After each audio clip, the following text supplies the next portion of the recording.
കോഴിക്കോട് ബീച്ചിൽ നിന്നും ബേപ്പൂരിലേക്ക് കടലിന്റെ മനോഹാരിതയെ ആസ്വദിച്ച് ബോട്ടിൽ പോകാം. വെറും 15 മിനിറ്റ് കൊണ്ട് ബേപ്പൂരിൽ എത്തുകയും ചെയ്യാം. 13 പേർക്ക് സഞ്ചരിക്കാവുന്ന 4 ബോട്ടുകളാണ് ടൂറിസം വകുപ്പിന്റെ നേതൃത്വത്തിൽ സജ്ജീകരിച്ചിരിക്കുന്നത്. ഇനി ബേപ്പൂരേക്ക് പോകാൻ നിൽക്കണ്ട, തിക്കണ്ട, തിരക്കണ്ട, ട്രാഫിക് ബ്ലോക്കിലും പെടില്ല. കാരണം കോഴിക്കോട് ബീച്ചിൽ നിന്നും ബേപ്പൂരിലേക്ക് ഒരു ബോട്ട് സർവീസാണ് ആരംഭിച്ചിരിക്കുന്നത്. മന്ത്രി പി എ മുഹമ്മദ് റിയാസ് അത് ഉദ്ഘാടനം ചെയ്യുകയും ചെയ്തു. ആ ബോട്ടിൻ്റെ വിശേഷങ്ങൾ, ആ യാത്രാ വിശേഷങ്ങളാണ് ഇനി നമുക്ക് അറിയേണ്ടത്.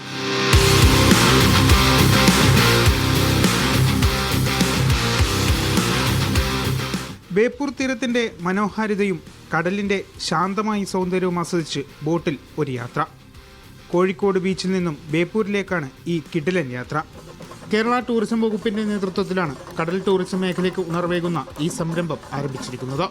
കോഴിക്കോടിൻ്റെ ടൂറിസം വികസനത്തിന് പുത്തൻ കുതിപ്പാകുന്ന ഈ സംരംഭത്തോടൊപ്പം അടുത്ത ഘട്ടത്തിൽ ക്രൂയിസ് ഷിപ്പ് ഉൾപ്പെടെ കൊണ്ടുവരുമെന്ന് മന്ത്രി പി എ മുഹമ്മദ് റിയാസ് പറഞ്ഞു. കോഴിക്കോട് ജില്ലയിലാകെ ഭാവിയിൽ വ്യാപിപ്പിക്കാനാണ് ഉദ്ദേശിക്കുന്നത്. ഇതിനു പുറമെ ക്രൂയിസ് മോഡൽ ഭക്ഷണമൊക്കെ കൊടുത്ത് ഗെറ്റ് ടുഗദറുകളും മറ്റും നടത്തുന്ന യാത്രകളും ആരംഭിക്കാനാണ് ഉദ്ദേശിക്കുന്നത്. രാവിലെ 9 മണി മുതൽ വൈകുന്നേരം 5 മണി വരെ എന്നാണ് പറഞ്ഞത്. ഒന്നുകൂടി ചർച്ച ചെയ്തൊക്കെ തീരുമാനിച്ച് പോകണം. എന്തായാലും നല്ല അനുഭവമാണ്. കോഴിക്കോടിനുള്ള ഒരു പുതുവത്സര സമ്മാനമാണ്. എല്ലാ സുരക്ഷിതത്വം ഉറപ്പുവരുത്തുന്ന സംവിധാനങ്ങളുണ്ട്. ഒരാൾക്ക് 1000 രൂപയാണ് കോഴിക്കോട് ബീച്ചിൽ നിന്ന് ബേപ്പൂർ വരെ പോയി വരാനുള്ള ടിക്കറ്റ് നിരക്ക്. കൂടാതെ യാത്രക്കാർക്ക് വിവിധ പാക്കേജുകൾ തിരഞ്ഞെടുത്ത് യാത്ര ചെയ്യാനുള്ള സൗകര്യവും ഒരുക്കിയിട്ടുണ്ട്. കോറൽസ് ബോട്ട് സർവീസാണ് ഈ സംരംഭത്തിന് പിന്നിൽ.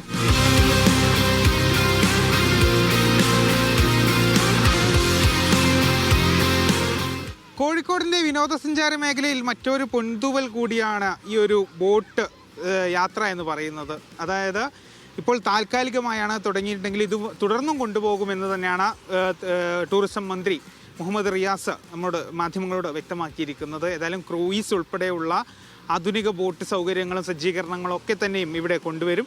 അതിനുവേണ്ടി ഉള്ള ഒരു പരിശ്രമം തുടങ്ങി. 2026 അതിനെല്ലാം ഒരു ടൂറിസം മേഖലയിൽ വലിയൊരു വികസന കുതിപ്പുണ്ടാകുമെന്ന് തന്നെയാണ് മിനിസ്റ്റർ പറഞ്ഞിരിക്കുന്നത്. ഏതായാലും ഈ ബോട്ട് യാത്ര അതിമനോഹരമാണ് എന്നാണ് മിനിസ്റ്ററും പറഞ്ഞിരിക്കുന്നത്. അതിൻ്റെ യാത്ര കന്യാത്ര പൂർത്തിയാക്കി കഴിഞ്ഞിരിക്കുന്നു. ക്യാമറമാൻ ജിഷ്ണു മീനങ്ങാടിക്കൊപ്പം ഫൈസൽ അസീസ്, മീഡിയ 1 കോഴിക്കോട്.